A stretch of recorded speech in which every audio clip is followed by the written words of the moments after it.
Starting at 8 o'clock, special coverage begins at 7 o'clock. Now to new revelations today in the shooting death of an unarmed Florida teenager and new demands for the arrest of the man who shot him.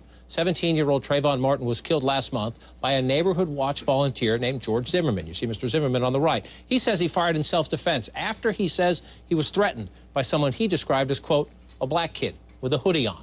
This morning, a lawyer in the case revealed Martin's girlfriend was on the phone with him when the incident started. Here's an audio clip from her explanation on Good Morning America. He said his man was watching him, so he put his hoodie on. Came out there, what you following me from?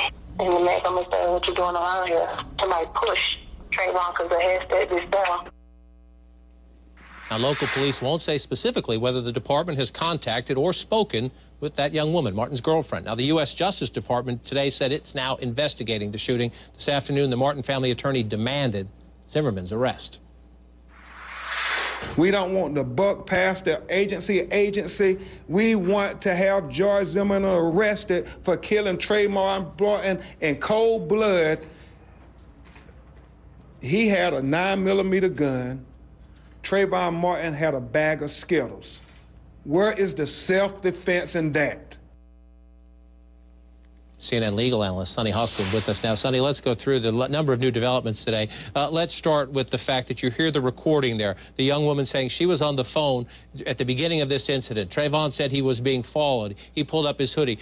In terms of the value of that as evidence, what is it?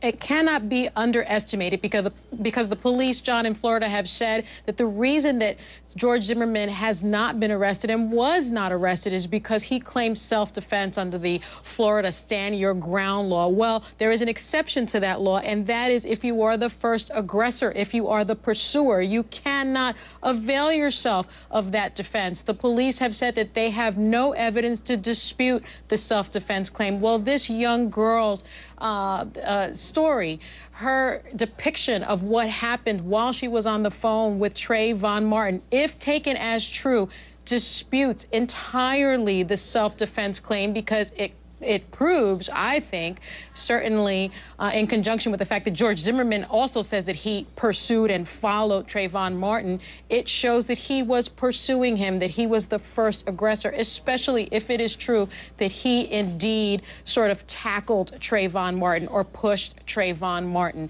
And so I believe, after speaking with one of the family attorneys, they believe that this call in particular, this discussion with this girl, is why the state attorney's office has now sent this to the grand jury. It will be heard in front of the grand jury on April 21st. And so that was my next question. Now you have a grand jury process in the state. You have a grand jury process in the state. You have the United States Justice Department saying we're going to take a look at this too, at how the police handled this, and obviously keep an eye on the state investigation as it goes forward. So the family has what it wanted in terms of the attention.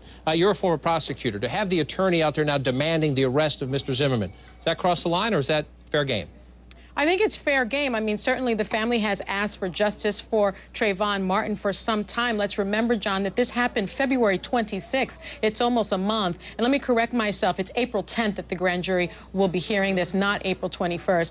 So we do know, as you mentioned, that the Justice Department is also investigating the shooting. The Civil Rights Division, the FBI, is also investigating. I don't believe that they will be taking over the investigation because this is very much so a local law enforcement matter. But they will be working in tandem. And we now know that the considerable talent at the Justice Department will also be looking at this. And so the family has what they wanted. They not only wanted some attention, some media attention, they wanted another investigation. They say that they don't trust the police department, and in fact, they've turned over that taped interview to the federal authorities as opposed to the state authorities. After again speaking with one of the family attorneys, my understanding is that the police have not interviewed, at least that's what the family attorney is telling me, they have not interviewed this witness, and in my view, she is a crucial witness, John, to this event. It certainly make no sense, especially now that they know she's out there. We would assume they would contact her soon. We certainly hope so. Sonny Hostin making clear a lot of questions in the investigation and the mistrust complicating things as well. Sonny, thanks for your help.